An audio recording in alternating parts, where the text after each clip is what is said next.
Yo, what's up, guys? Welcome to a new episode of the Looks Like On podcast. In this conversation, we're joined by Stormy King. I met Stormy in an online support group. This group is made up of people who follow the teachings of Ram Dass, as well as some friends that I have here in Saigon. I had this conversation with Stormy to find out how he got into spirituality, his experiences with meeting Ram Dass personally, and along the way in this conversation I found out some really cool things about him, like he has a PhD in clinical psychology. I had no idea about that, and we've been meeting online for like over a month now. I think maybe 2 months. So amazing. Here to Stormy, everybody.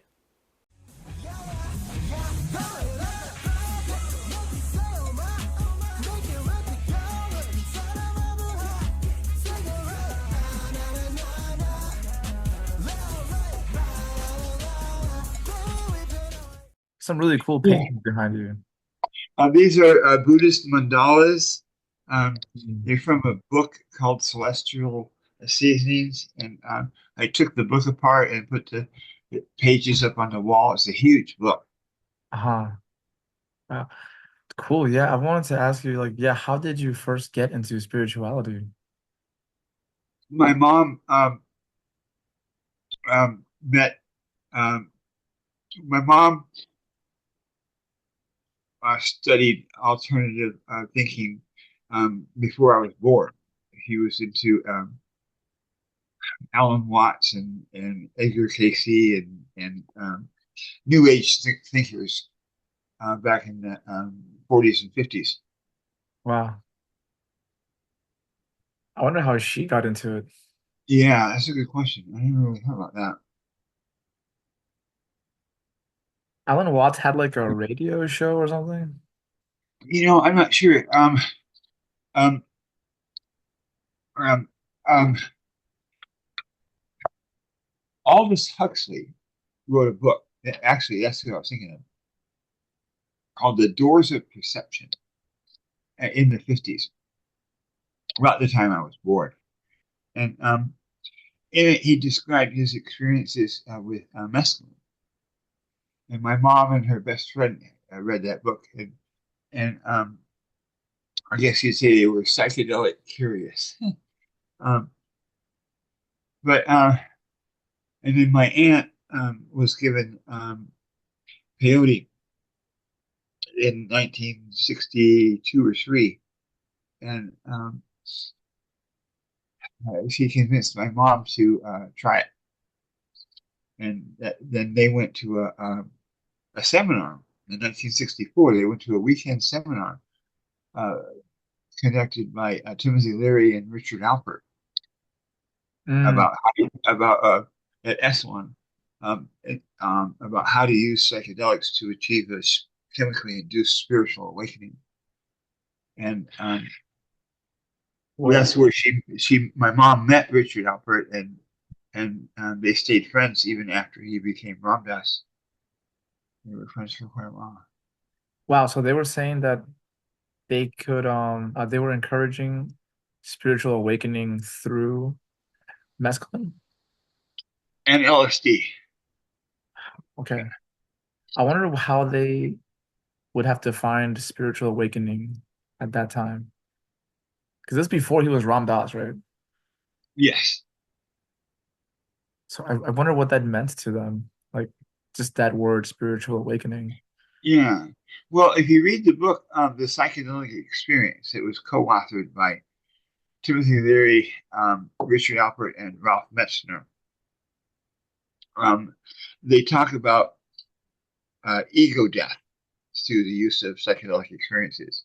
Mm. And in the ego death, you have you if my ego dies, then my identity is kind of dissolved into the oneness of the cosmic universe, right? So that's a uh, achieving. I mean, that's one way to describe spiritual awakening. Ego death. Yeah. And many teachers will say like there's no way to kill the ego because the ego is not even real. Um, Yeah, I think that's just semantics. I mean, um, ego, awareness, consciousness, whatever it is in you that desires to take your next breath, and whatever it is in you that gets hungry and wants to eat or sleep, you know, Mm. the body. I'm incarnated in a body, right? Mhm. Okay, and as long as I'm incarnated in the body, I can never fully transcend the basic duality of myself versus everything else. So I live in a dual world, right? However, I'm embedded in an infinite and eternal structure of of and my mind is made of the energy from that. My soul was is part of the whole is greater than the sum of its parts. Aristotle said that a long time ago. Mm. And after being given LSD just before I turned 12 by my mom, really pure LSD in 1965, um, we were friends with Osley. He made the LSD back then. Um, and I we took it. I took it as a we took it as a ethnogen, a sacrament, a religious experience. It wasn't a party drug, and I only did it in the proper set and setting. Okay, as a child, as a young teenager. Um, After having done it a few times, I came up with a kind of a motto, which is that the whole is greater than the sum of its parts. That is my religion. My philosophy is that I'm sometimes a whole and sometimes a part. Right? So um, my mind is in my soul. I'm connected to this non-dual, the Tao. We used to read the Book of Tao to each other under the influence of LSD. We had candles and music, and Indian music and incense, and we would, and the Book of Tao says there is this thing that is infinite and eternal and omniscient, or I don't know, one of those omni thingies, and it's always been there. And because we want to talk about it, we're going to call it Tao, Tao. Mm. And you can call it spirit or God or Jesus or Christ consciousness. That's the term I like. It doesn't really matter what word you want to label it, because the book of Tao goes on to say we don't want to call it. We're gonna because we want to talk about it. We'll call it Tao. But you have to remember that's just a word. So the Tao that we talk about is not the real Tao. That's a limited version thing. I collect memes. One of my favorite memes is that the Tao that can be posted on Facebook is not the real Tao. Nice. Exactly. Yeah. So so because I'm incarnated in this dualistic three-dimensional body that is an arrow through time that is getting older and older, is going to die, right? Um, I can never fully transcend um, my my existence, the dual existence. But the, the spiritual, the chemically induced spiritual awakening offered through psychedelics, if it's done correctly in the Mm. proper setting, and not just some microdose thing to make you like feel good that you had some sort of childhood trauma and now you feel better about it. Um, Mm. it is a direct experience of the fact that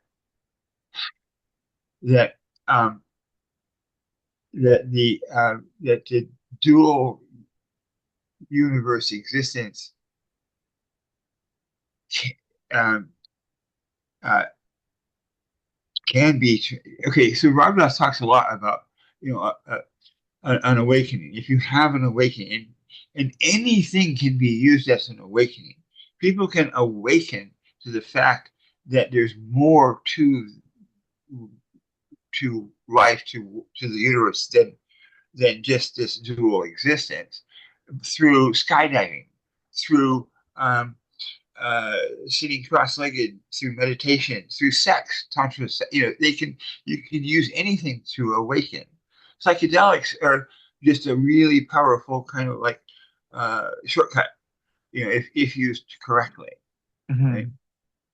And I quit doing psychedelics a long time ago. I'm doing I started doing some again, after having not done any for like decades and decades and decades. But because it's kind of like, um, once you've looked through that window, what is the value of looking through it again? What you want to do is find a door to go into the room. Hmm.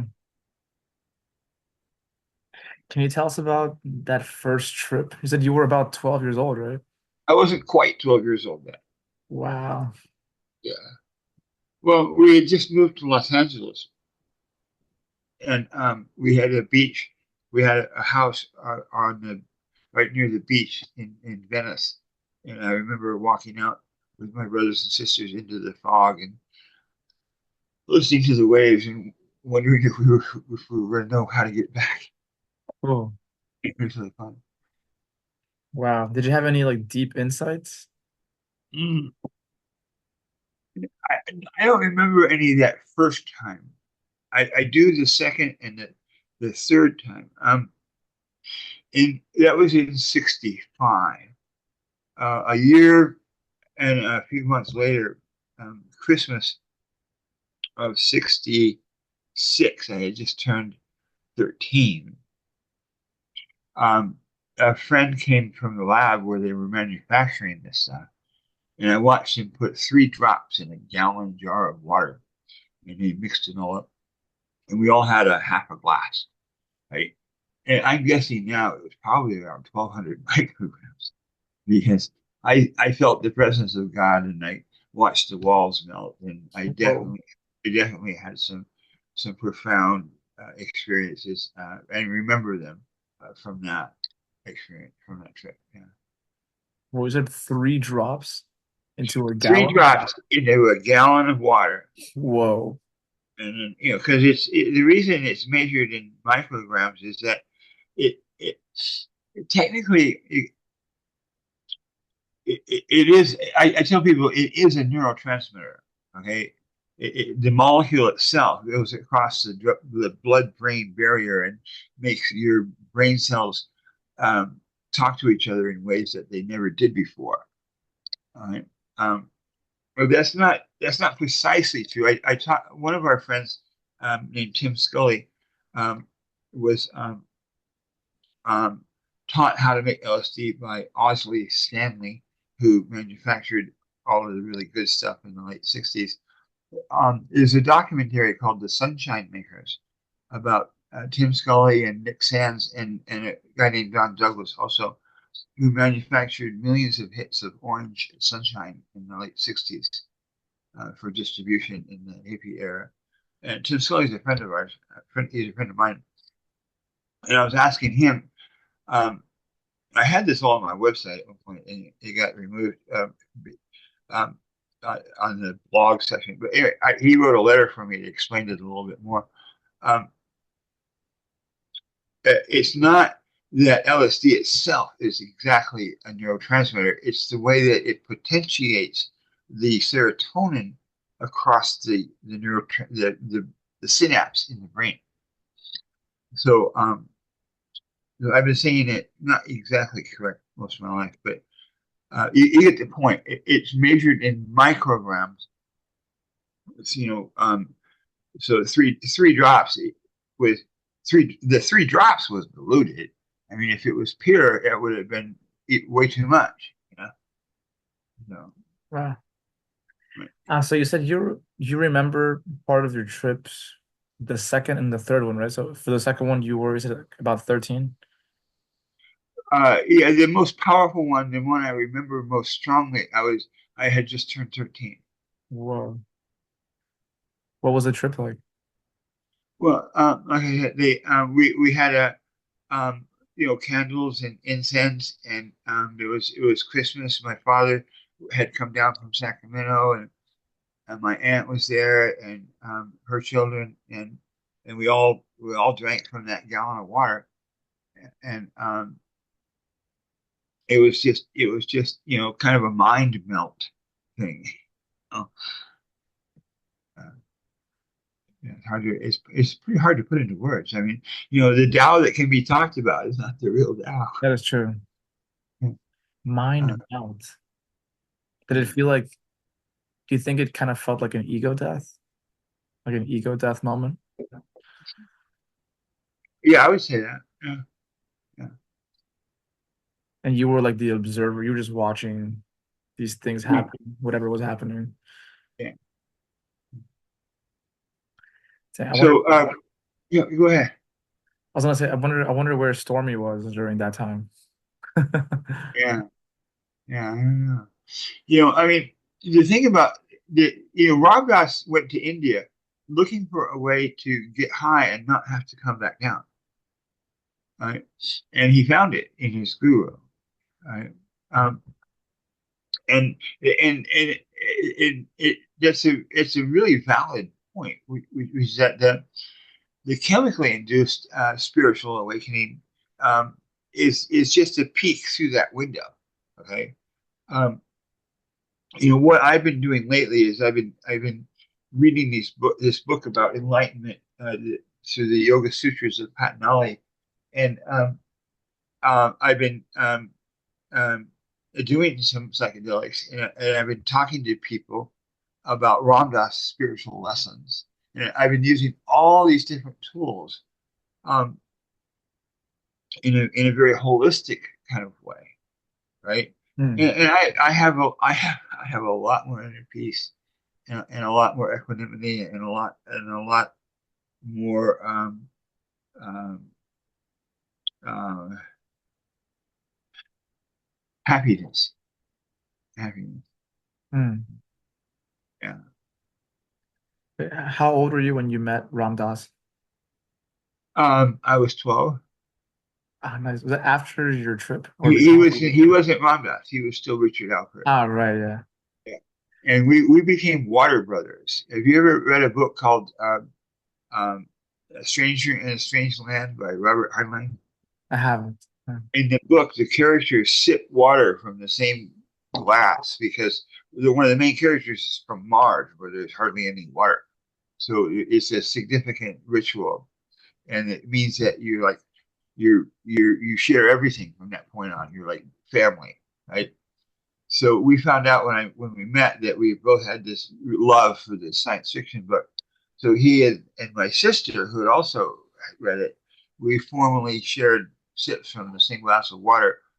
So in his letters to us from then on, he referred to us as his water brothers. Hmm.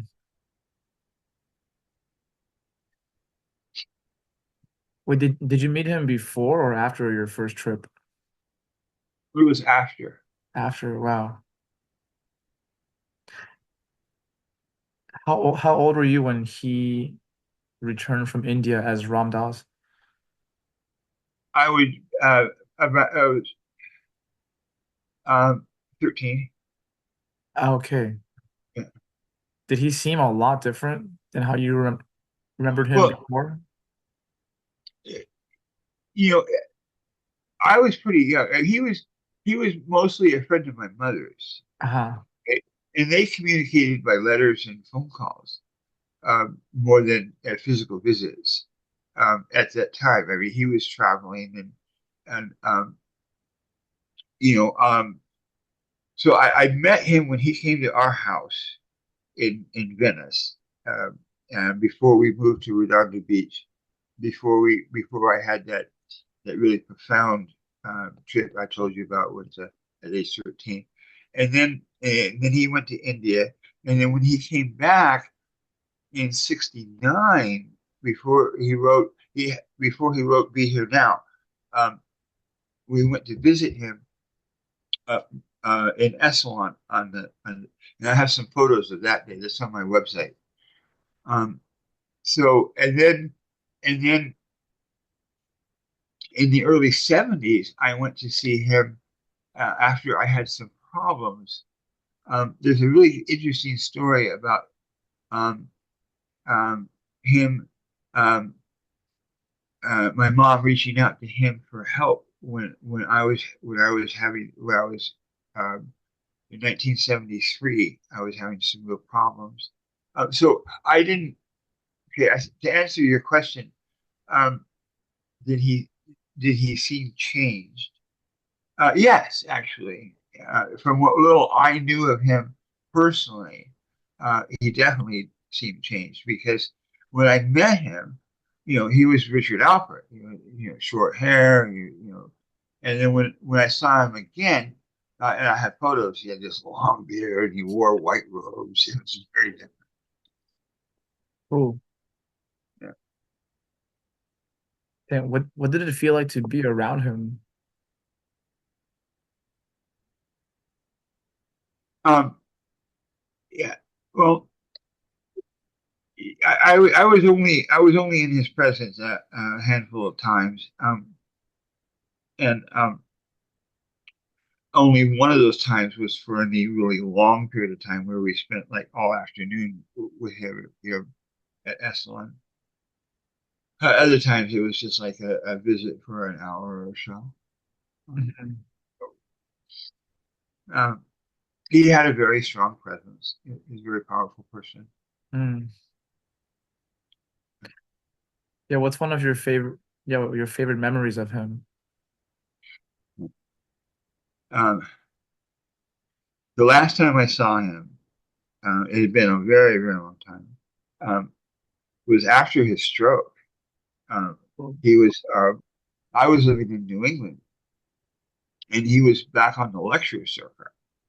And he was going to lecture in this town in New England, not far, well, actually in the same town where I was working. So I got off work early, and I went to the venue early, and I was waiting outside on the side where his car pulled up, and there was a guy that was kind of like um, stopping people. It was like a handful of people there, and he was like stopping people from going right up to the car, you know.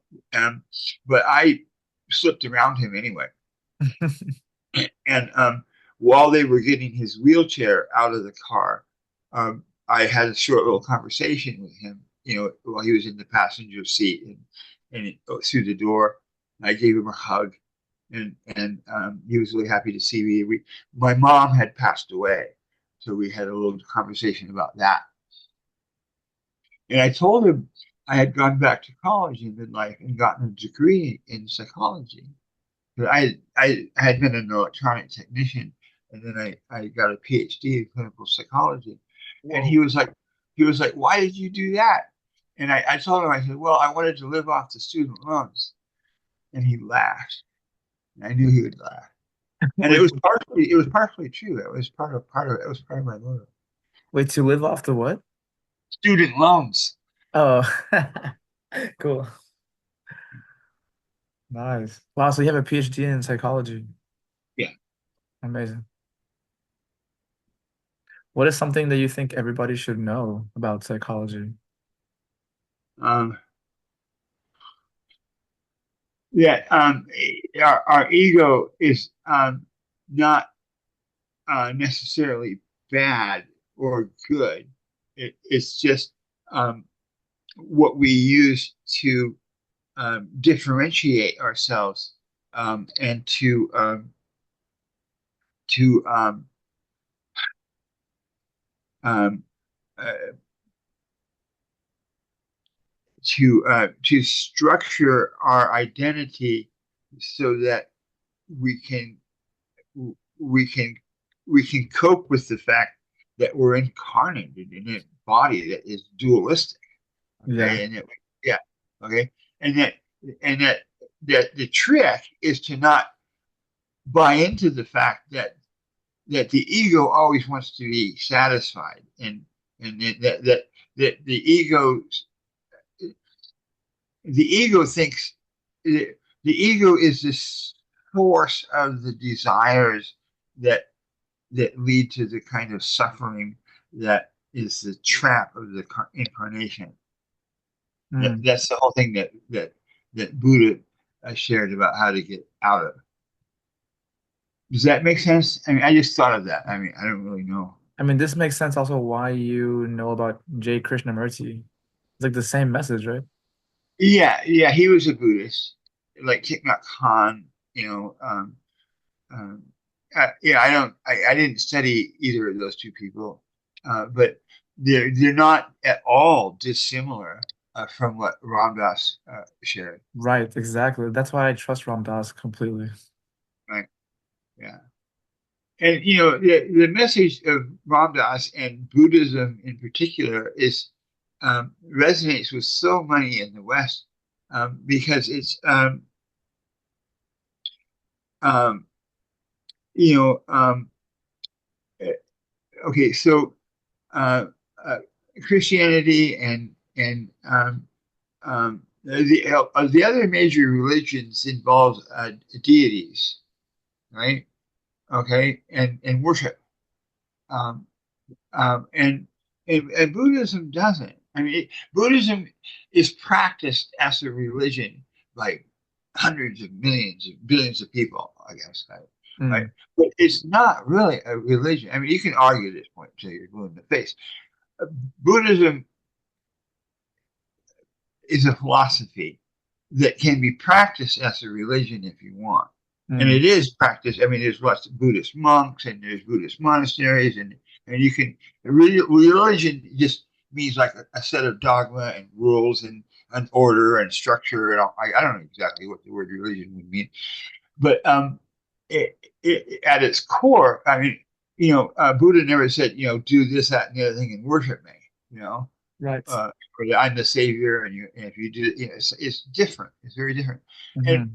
the beautiful thing about Ram Dass that I tell people is that he represented to us in the West a path towards enlightenment, whatever that is. And I come to see it now more as a goal, more as a moving target than any kind of goal that anybody ever actually reaches, right? Hmm.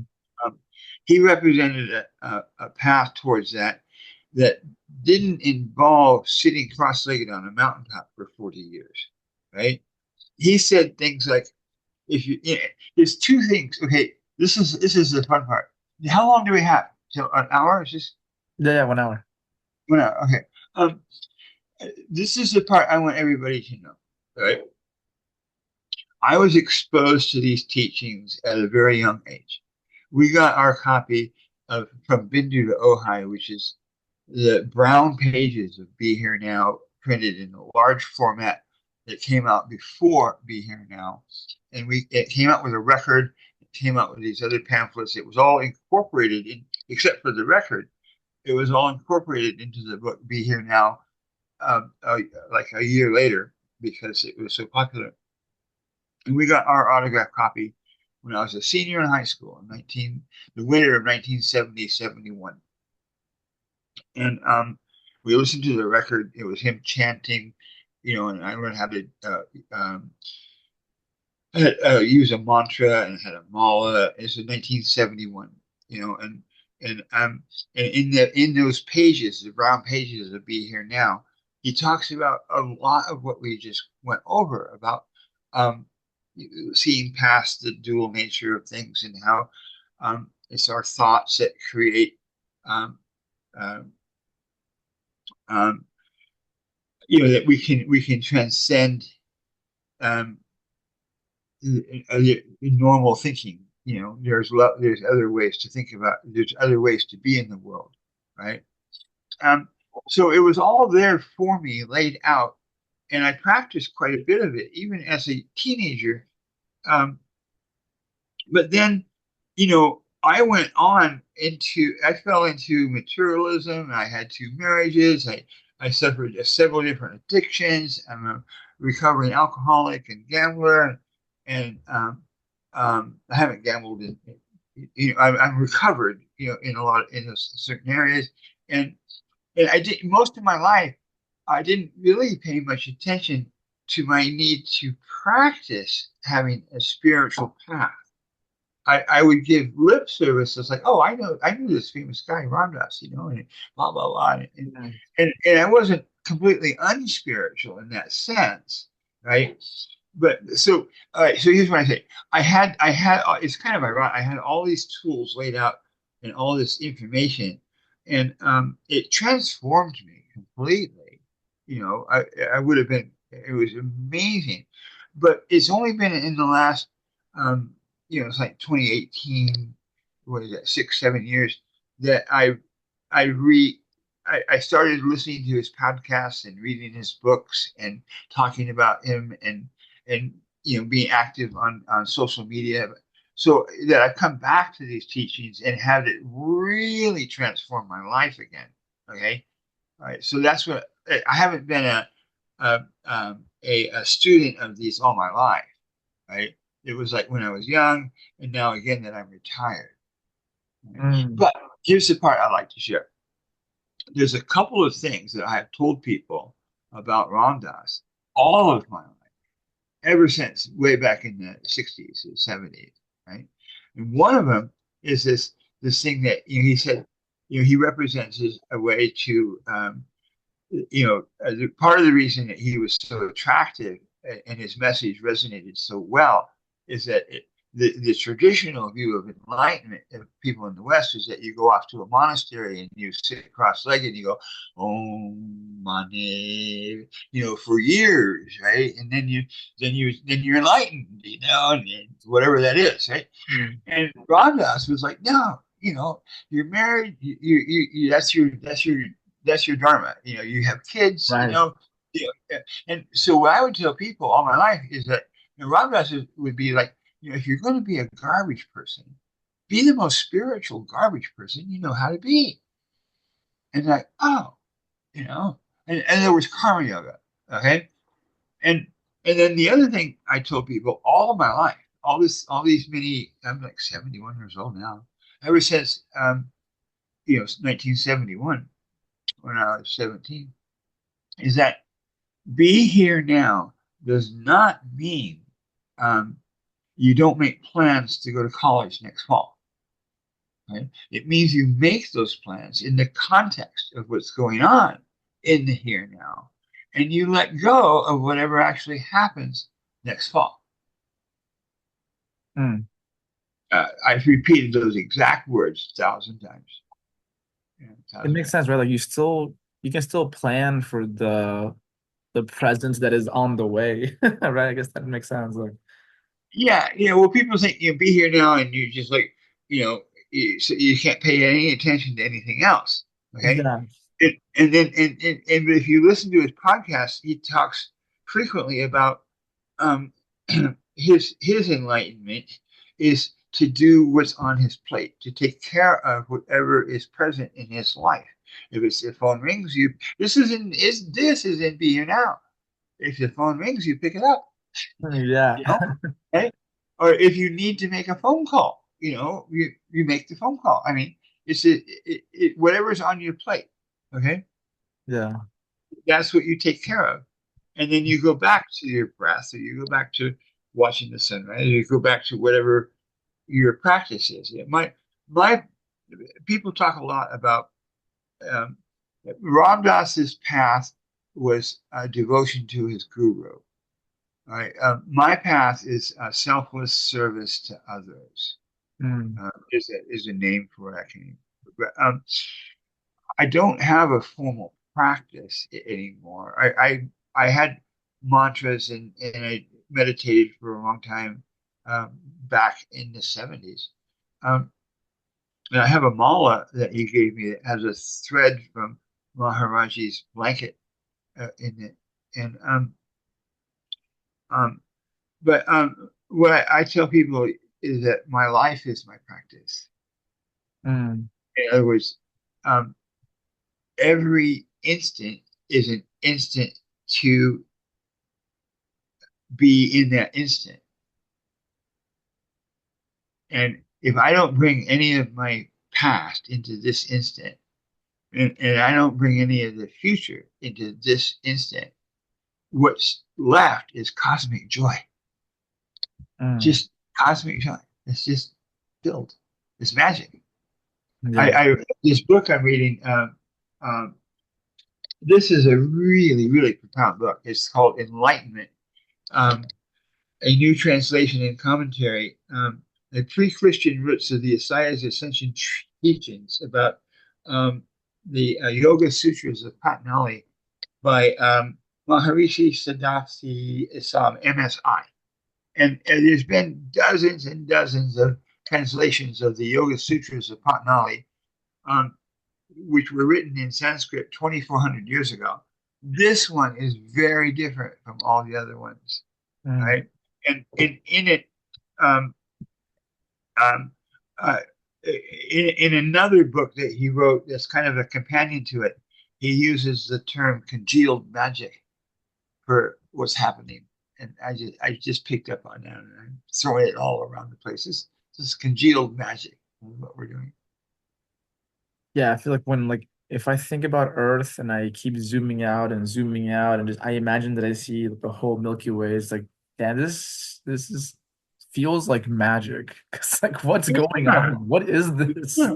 It's like, oh my God, I've got two arms and two legs, and I'm breathing, and all these molecules, and I don't remember asking for any of this. This is Right. so weird, you know? And even they say like our blood is red because it has iron, right? And iron Right. is created in the center of stars, and now Oh it's yeah, flowing through our body. That's so trippy. yeah, yeah. So, 15 minutes. We had talked on Zoom about the three things that I kind of synthesized. The essence of storminess is to practice radical acceptance, um, to embrace the impermanence of everything, and to live fully in the present moment. All Mm. right. So, radical acceptance.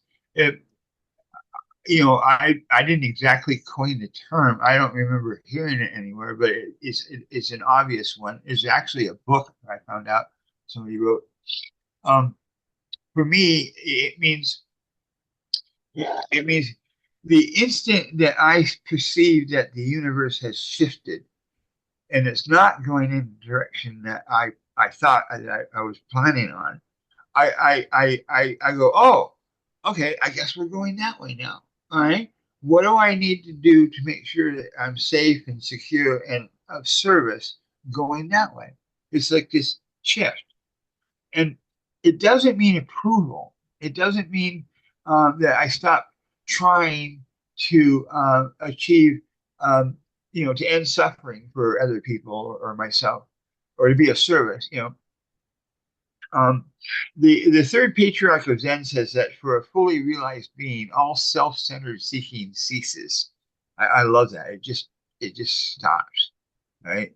Um, and that isn't exactly where I'm at, but I can see how that happens. Um, It matches with ego death, right? yeah, yeah, yeah. Um, so radical acceptance, it just means that if by practicing being here now, really, really, really practicing, then you start to really trust that whatever present moment you're going to be in will be sufficient onto its own, right? And that I will find that congealed magic, no matter what's going on. I mean, even President Trump gets elected. Oh, what the hell is that? Yeah. It's like there's going to be congealed magic in any present moment that I come to, right? So if I really trust that, then radical acceptance just means that I don't need the universe to turn out any particular way. I can accept it. Mm. So I'm not out there demanding that the universe turn out the way I thought it needed to, because I don't need it anymore. I mean, I have wants and desires. So the Buddha said, all right, I'll come back to the impermanence and living in the moment. But it's really important to understand radical acceptance first. Okay, that's the key to the whole thing. And it's taken me years to get this last part, and it's so important. All of my life, I've understood the most famous quote from Buddha, which is that attachment is the root of all suffering. Mm. on that record, there's a record set that Ramdas put out in 1973 called "Love Serve Remember." It's a 6 album set, and one of the tracks was him reading the third patriarch of Zen, which is an essay written 1400 years ago about how to transcend all dualities. Mm. Okay, and the first line in that essay refers to the Great Way, which is a euphemism for the path to enlightenment. And it says, the Great Way is not difficult for one who has no preferences. So I thought Nice. that the preferences was the problem. And I thought that the attachments were causing the suffering, right? Um, Attachments is the root of all suffering. The enlightenment is not difficult if you have no preferences, right? Well, it's not, okay? It's not the attachments. It's not the preferences. It's the clinging to them. That's the only problem. And ah, that's what radical acceptance addresses. Okay? I can have all, I love life. I'm passionate. I have lots of preferences. I have lots of loves. You know, uh, I, I have a good time. I want all my chakras open at the same time. Thank you very much. I'm out there, indulging in the world. Okay. Um, but and I can have all the attachments and preferences I want as long as I let them go instantly when the universe has shifted. Say my cat dies. Okay. I love the essence of my cat. yeah. Whenever my cat's on my chest purring, it's like, oh, this is representing the. You see what I'm saying, right? It's like as long as I can shift and say, okay, well, I guess we're going that way now, right? And it isn't that I don't want to suffer. Okay, this is the way out of suffering, right? The path to enlightenment is easy if you have no preferences, right? Suffering ends if you have no attachments. It isn't just that I don't want to suffer. It's that if I'm suffering, I can't be of help to you, Mm. right? So my path is to be of selfless service to others.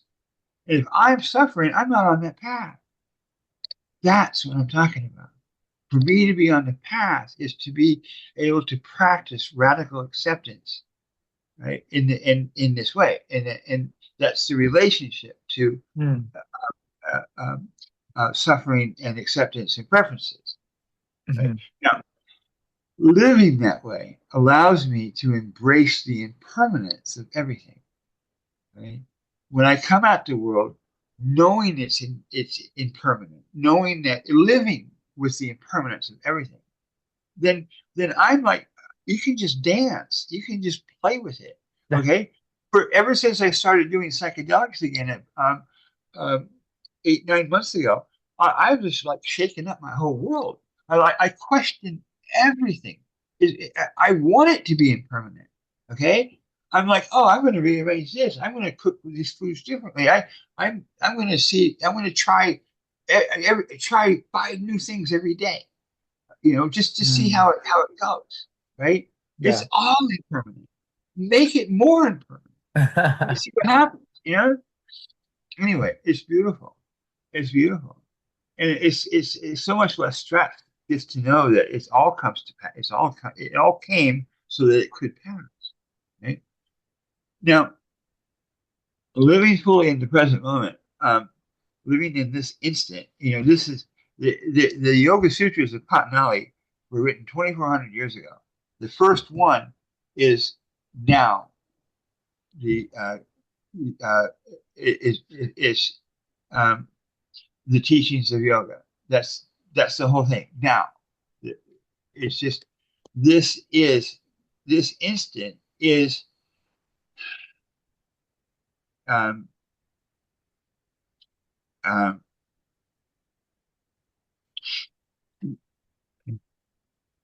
you can't look for enlightenment, but you can allow it in the present. Well, in the present instant. You know what I'm Ah. saying? If you're looking for it, you're looking for it out. Uh, you're looking for it somewhere and some when other than here and now. Right? Right. Okay. but if you're really just in this instant, not just be here now, but be this instant, you Mm, know, then you like you can't. The Tao we talk about is not the real Tao, but you can experience it. yeah. Okay, when you sit with the fact that you are incarnated into a dual body, but you are made of non-dual stuff. You are embedded in the eternal. You are part of the infinite. Right? That's living in the instant. So uh, you know, once I started practicing radical acceptance long enough, then I was able to like embrace the impermanence of everything and live more fully in this instant. And there's one of the keys for me. It started years and years ago. Is when I realized that I had to give up in order to make progress on this. Is I had to start giving up all of my thinking that started with "I'll be okay when." Right. No more thinking of the future anymore. Well, I can think about the future, but I had to think of it in terms of I'm gonna be okay no matter what. Yeah, yeah. Okay, yeah, because as long as I'm thinking I'll be okay when, I'm telling myself I'm not okay now, Right, right? exactly. And if I'm not okay now, none of this other stuff can happen for me. I True. have to be I have to be perfectly okay in this instant, as long as I got my coffee, you know, don't talk to me before my coffee. Yeah, but you see what I'm saying? It's like so all of that thinking about I won't be okay if such and such happens, or I need the universe to be a certain way, right? It Mm. short circuits everything we just talked about, right? So years ago, I don't know, a decade, 2 decades ago, I started practicing in my head, catching myself whenever I started thinking, oh God, I'll be okay when this traffic clears up, or I'll be okay when my paycheck comes, or I'll be okay when this guy gets his shit together, or my family stops fighting, or you know what I'm saying? You know, Yeah, yeah. yeah, there's a thousand things. And in my head, it was like drama all the time, and I started catching myself whenever I had those thoughts about I'll be okay when. It's like, no, you're okay now. You know, it just, you're okay now. Well, for me, it was like, I'll be okay when I move to another city, or I'll be okay when I have a different amount of money. Oh no, my big one was, I'll be okay when I have the perfect girlfriend. That was my big one. Girlfriend?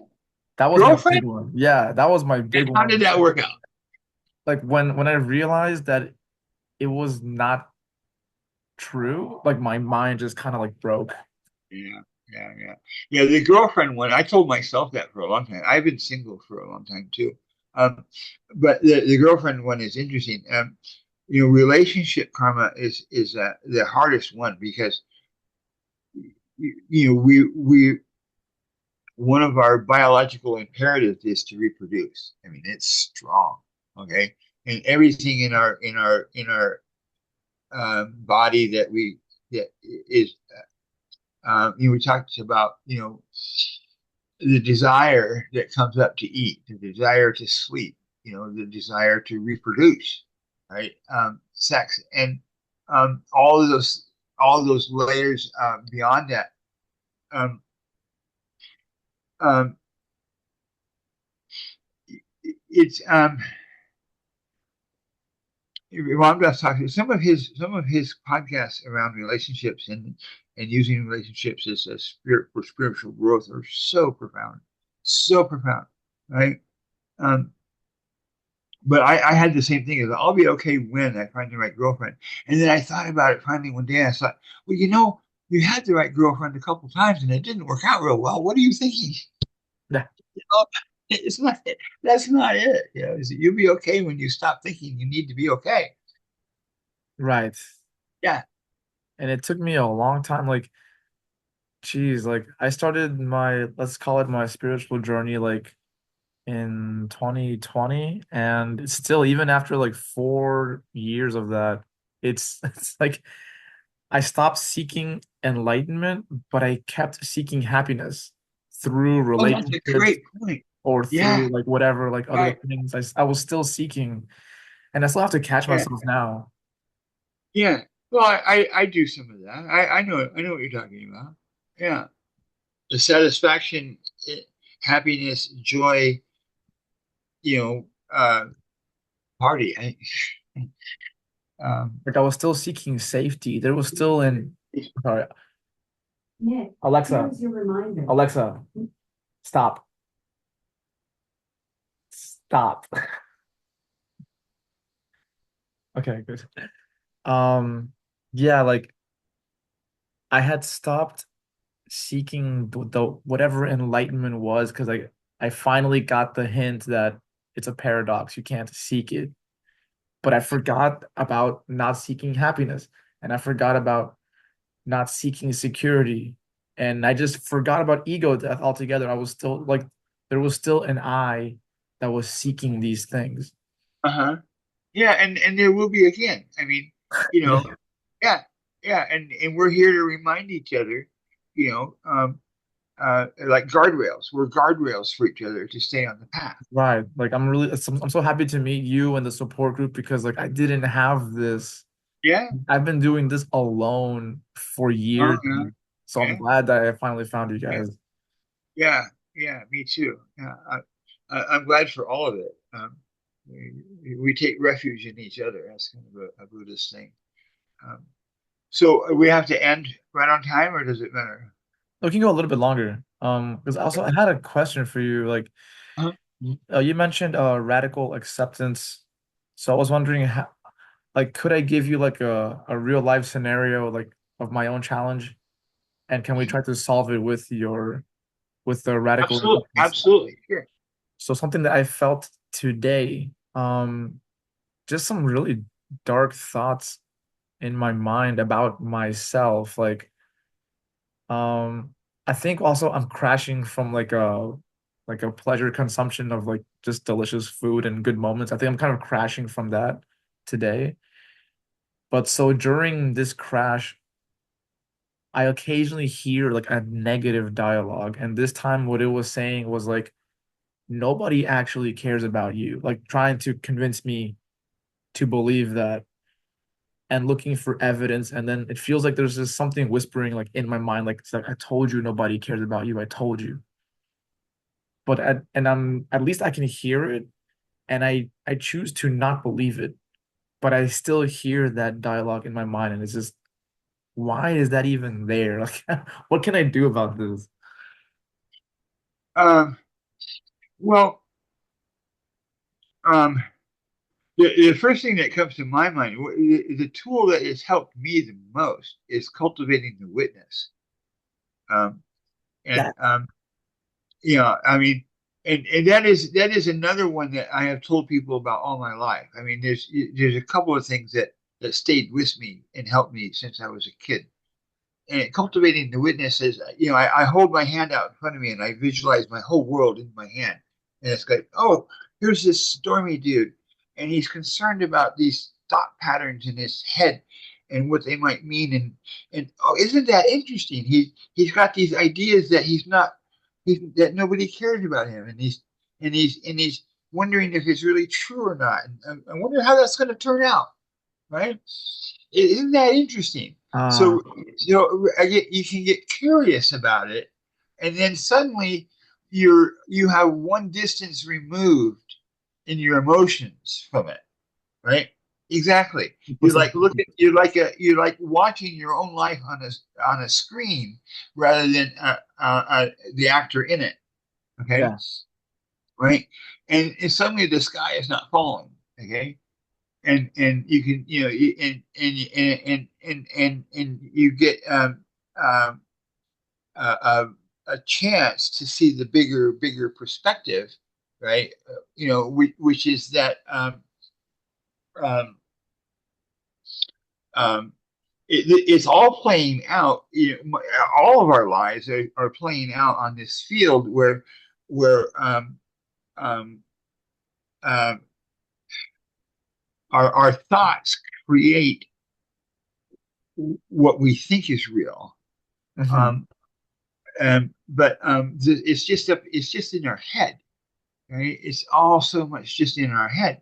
And, you know, the results of these practices and being guardrails for each other and your work on striving towards enlightenment, the result is that um, we get bothered less and less by what's in our head, and Mm, we get to experience more and more of the cosmic congealed magic that's really there. yeah. Yeah. So I don't know. I mean, rather than answer directly, do this or that and the other thing, and you won't have those thoughts. None of that kind of traditional psychotherapy makes sense to me anymore. Okay, Right. I just don't. I went through all this effort and spent all that student loan money to get a Ph.D. in clinical psychology. It turns out I don't really believe in that modality. What Uh, you said about the cultivating the witness, that's probably the best thing we can do, right? Yeah, exactly. Because then you're removed from yourself. See, our reactive nature is buried deep in our nervous system. Okay, so to not react to our own stuff, even, right? All right. So if somebody comes along and a road rage was a good example. I don't drive. I had an accident in 2010, and then I had an amputation in my right leg in 2016, and I haven't driven a car, but I can still remember the kind of road rage I had. If somebody cut me off on the freeway in a way that potentially could have caused a lethal accident that killed me, I immediately wanted to kill them. It was just horrible. I was like, you guys, I know you what know, that feels like. so our reactive nature is buried deep in our nervous system, and to be able to not react, right, it involves flowing that energy through differently, right?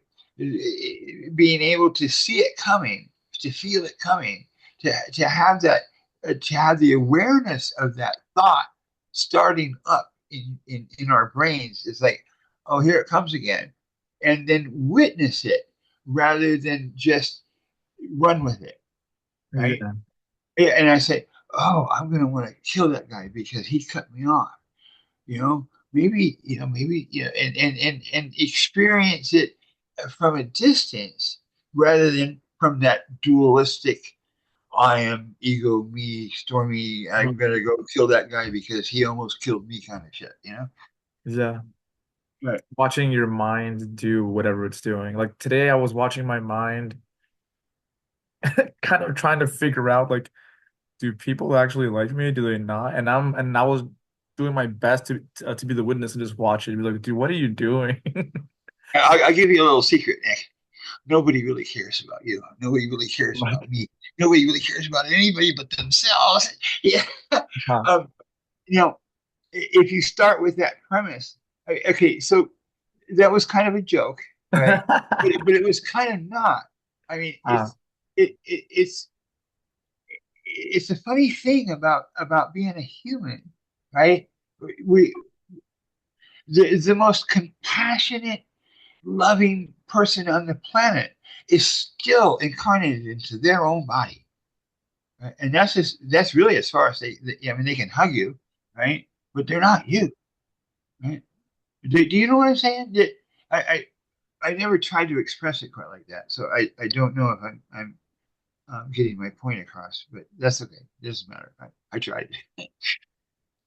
yeah, like, are you trying to say like only you can really show love to yourself? No, I'm trying to say that um, um, that um, that you and I are made from the same stuff, Uh-huh.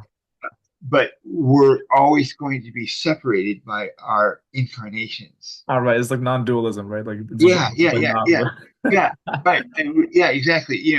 At this point in this three-dimensional space, all we can do is talk about it over Zoom from the other side of the planet, right? So I can tell you that I care about you, but the caring about you that I tell you is never the real caring. It's like the same as like the Tao Yeah, that the you doubt. Yeah, see on exactly. Facebook is Yeah, not the real Tao. right, right. I can hug you, if we were in real life, or the person that you marry, it can say, I love you, and but it's never. That's what I'm saying. Nobody, every it the yeah the the caring and the love that you get from another person is never the same as your connection to spirit that you feel inside, because Man. they're in their body and you're in yours. And that connection is always there, but I forget sometimes. So we all do, yeah. Yeah, I mean that's why the Yoga Sutras of Patanjali were written 2,400 years ago. That's why the third patriarch of Zen was written 1,400 years ago. Mm. Uh, if we didn't forget, we wouldn't need those things. Yeah. Yeah, yeah. I was telling Paul, like, in my attempt to understand what is this negative dialogue, I started to binge watch exorcism movies with Oh boy. with the purpose of listening to the demon to see how it talks. Because Uh-huh. it sounded like the voice in my head, like how can it say those things? And the one thing that I saw in the exorcism movies, like the one healing thing for me was the way they defeated the demons was by showing them love. Yeah, That yeah, was how they did yeah, it. 'Cause the more you try to like kill them and fight them, the stronger they yeah. get. There's a new Disney type movie. I don't know if it's actually Disney, or I think it's called The Tiger's Apprentice. Cool. It's very psychedelic. I Cool. encourage you to enjoy it. Um, but it's totally about good and bad and evil and demons, and it turns on that key moment where the hero realizes that he's never going to defeat the evil demon with force. Mm, He and he gives it all up. He stops it. I mean, it's very very well done, and awesome. you should watch it. You should watch it. Cool. And if it's Disney, that I can also show my students. I teach Oh yeah. grade 3 and grade 4 English in Oh, they Michigan. would love that. Oh, this is a Cool. perfect one. Yeah, the Love it. Tigers are. It's not been out very long. Cool, Uh, cool. yeah. Awesome. Stormy, do you have any final thoughts? I do have to head out in a bit. Um, no, thank you for the opportunity. I'm always hearing myself say something I needed to hear. Awesome. Perfect. And because this is non-dualism, we can talk about this forever. So I'm sure we'll be chatting again. Right. And then let me know. You know, my ego wants to know how I get to share this recording with. Send Uh, me a link. Send me a link so I can oh yeah, pin yeah, it sure. top of my Facebook. Yeah, I'll send you a YouTube link and a Spotify link. Oh, YouTube. We're gonna run YouTube. Yeah, yeah. Huh? Yeah, Cool and beans. like in my last interview, I spoke to a lady. She said that her pineal gland opened or something. And anyways, like that that video got some like comments and reactions, so I'm pretty surprised. So like I'm sure we're gonna keep it going with this one. Oh, good. Yeah, absolutely. All right. Thank you very much, Nick. Thank you, Stormy. Thank you so much. Thank you for Okay. waking up so early for this. It's Oh, now it's what, like 3 a.m. over there, right? yes. Yes, Oh, after like three. it's 3 a.m. in the West Coast. Yeah.